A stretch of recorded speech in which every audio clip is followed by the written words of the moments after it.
অকণমান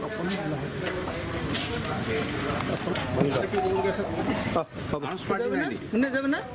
আচ্ছা অফিস আচ্ছা আচ্ছা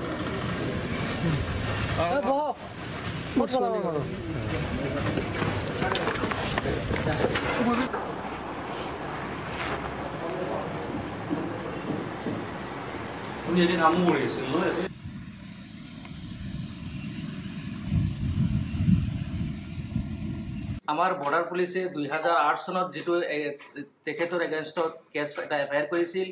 সেইটো টোটেলি মিছা টোটেলি ফলছ কাৰণ 2007 পৰা 9 চনলৈ এখেত মণিপুৰত চেয়াপছ এলেকাত অন চাৰ্ভিছত আছিল আৰু সেই সময়ত যেটো বকো থানাৰ বৰ্ডাৰ বিভাগৰ যেটো এছআই চন্দ্ৰমল দাস এখেতে নিজে ষ্টেটমেণ্ট লিখিছে যে এখেত দেশৰ কাছিমপুৰত জন্মগ্ৰহণ লৈছে আৰু এখেতৰ কোনো লিখা পঢ়া নাই বৰ্তমানে লেবাৰ কৰি আছে আৰু কলিখাত গাঁৱত এখেতৰ দেউতাই লৈ ঘূৰাই ফুৰাইছিল অৱহেগত চৰকাৰী জমিত এখেতে বসবাস কৰিব লগা হৈছিল সেই ষ্টেটমেণ্টটো লিখি বকো থানাৰ যেটো চন্দ্ৰমল দাস এখেতে কি কৰিছে নিজে টিপ চহী দিছে নহলে বেলেগৰ দ্বাৰা টিপ চহী দিয়াইছে গতিকে সেই সময়ত তেও মেট্ৰিকত সেকেন্ড ডিভিজন পাওয়া এটা লৰা আপোনালোকে ভাবক তেনেহলে সেই লৰাজনে আৰ্মিত চাকৰি কৰাৰ পিছত তেতিয়া টিপছি এটা দিব নেকি গতিকে এনেকুৱা এটা মিছা এলিগেশন এখেতৰ এগেইনষ্টত ৰাইজ কৰি আজি যেটো ট্ৰিবিউনাল মেম্বাৰে এখেতক একপক্ষীয়া ৰায় দিলে যে এখেত হেৰি ফৰেন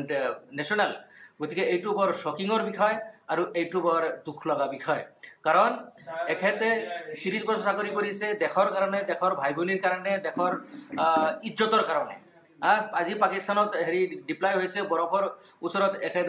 বৰফৰ ভিতৰত এখেতে থিয়া দি ডিউটি কৰিছে কাৰ কাৰণে আমাৰ মা ভনীৰ কাৰণে আমাৰ দেশবাসীৰ কাৰণে আৰু সেইজন মানুহক এনেকুৱা এটা এলিগেশন লগাই মিছা এলিগেশন লগাই বৰ্ডাৰ পুলিচে তাক ডিটেনশন কেম্পত লৈ গৈছে দিস ইজ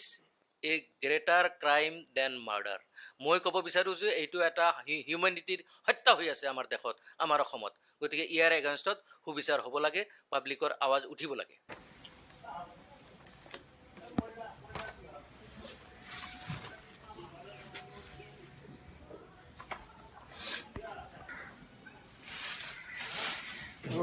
হেঙাৰ আছে নাই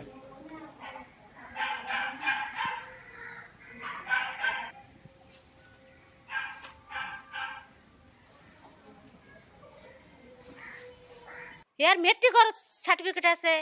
মেট্ৰিক পাছ কৰা বুলি আছে সেকেন্ড ডিভিজন পাছে হেতু মান ফৌজত আহিছে সব ডকুমেন্ট চাই কিনি ফৌজত আনিছে ফৌজৰ পৰা ভেৰিফিকেশন কৰিছে পুলিশ ভেৰিফিকেশন কৰিছে হেজন মানুহ আৰু এতে আৰু হেনেকুৱা কয়খিনি কোনোবাই আৰু কয়খিনি বাংলাদেশ হয় না এটো আৰু ইদৰ জনে জানে আমাৰ স্বামী আমাৰ ঘৰত থাকে এইখিনি আমাৰ আবেদন